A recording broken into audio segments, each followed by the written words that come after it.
안녕하세요. 반갑습니다. 김영무입니다. 극작가입니다. 원로 극작가입니다. 원로 극작가는 말이 사실은 싫어하는데 뭐 벌써 후배들이 저를 그렇게 대우를 하대요. 왜냐?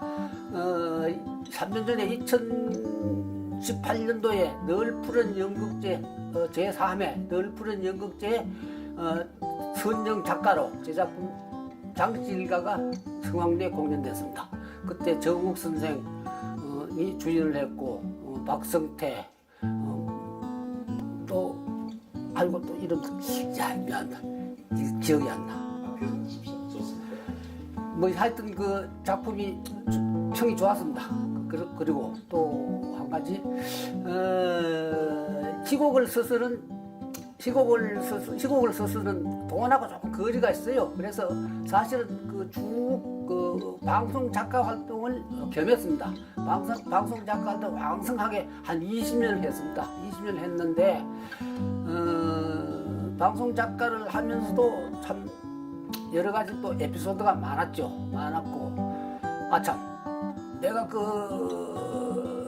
원로 극작가라고 하는데 그럼 작품을 얼마나 썼느냐? 그동안에 한 50년 동안 한 50여 작품이 공연됐습니다. 희곡, 정통 희곡도 있고 무용극도 있고 오페라도 있고 뮤지컬도 있고 두루 좀 썼습니다. 악극도 있습니다. 누가 이 사람을 모르시나요? 네. 참 여러분은 그냥 편안하게 뭐 한 50편 작품이 공연됐다니까 그런가 보다 하는데 그 사실은 작가 입장에서 천문학적 숫자입니다. 작품 하나, 연극 하나 막 올리기가요 거의 기적에 가깝습니다. 예를 들면은 연극을 해서 전극으로 공연해서 수지 타산 맞추기가 힘드니까 뭐 지원금에 기댄다든가 뭐 안 그러면 뭐 아마추어들 데리고 걔네들도 못 주고 하는 이런 식의 연극도 많이 올라가는데 제대로 연극 제작하기가 힘듭니다. 그러니까 그런 작품 한 50편 했습니다. 50을 했으니까 참 많이도 했죠. 뭐 그러다 보니까 지금 나이가 뭐 8이 다 돼가요. 네. 그래서 이제는 살 만큼 살았다는 생각도 있고 그래서 또 그동안에 이리저리 하고 싶던 얘기도 많았고 또 해서 유튜브를 만들어 봅니다. 네, 제가 간암을 앓았는데 사진 CT를 찍으니까 4.8cm 정도 나왔어요. 그래가지고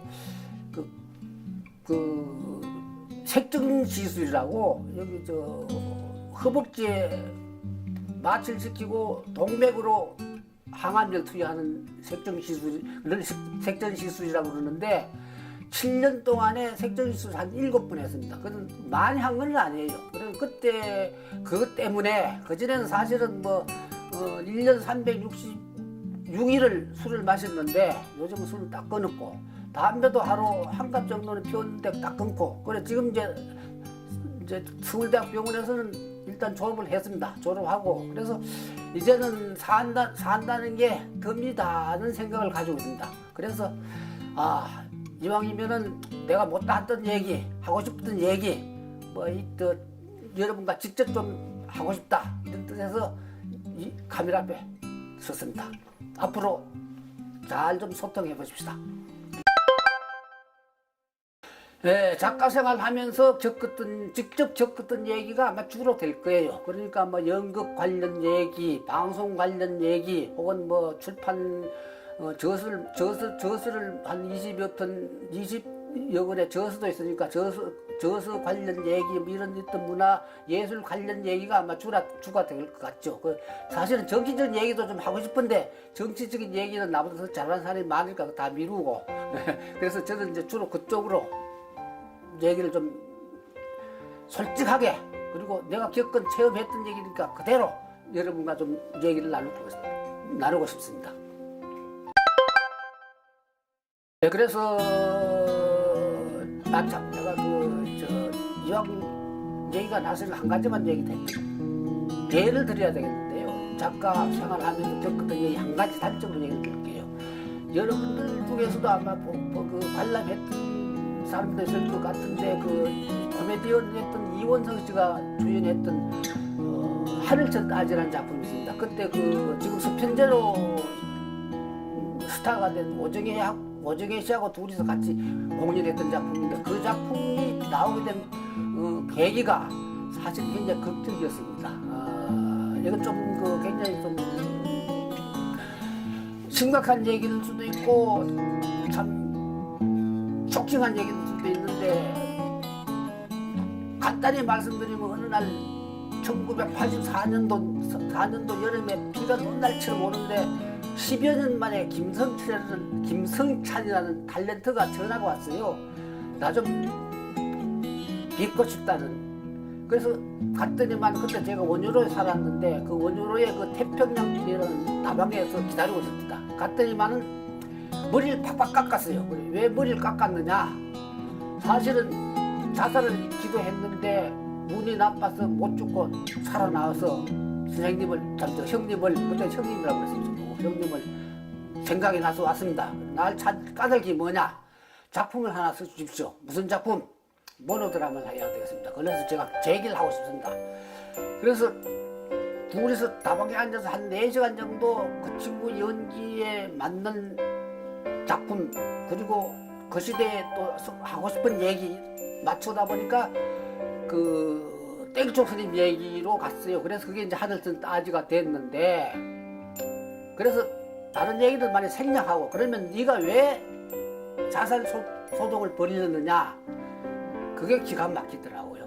그 혼인 신고를 하지 않고 사실혼 관계로 살았는데 어느 날 그 부인이 그 여인이 땡전 1원도 남기지 않고 가지고 살림살이 다 빼돌리고 날랐답니다. 그래서 돈도 돈이지만은 그 인간에 대한 그 배신감에서 도저히 세상 살고 싶은 마음이 없어서 약을 응용을 했었답니다.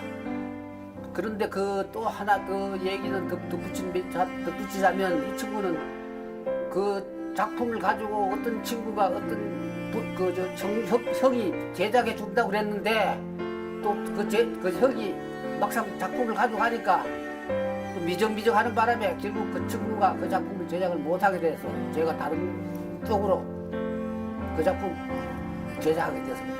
그런 일도 있었고 뭐 하여튼 이런저런 얘기가 참 많습니다.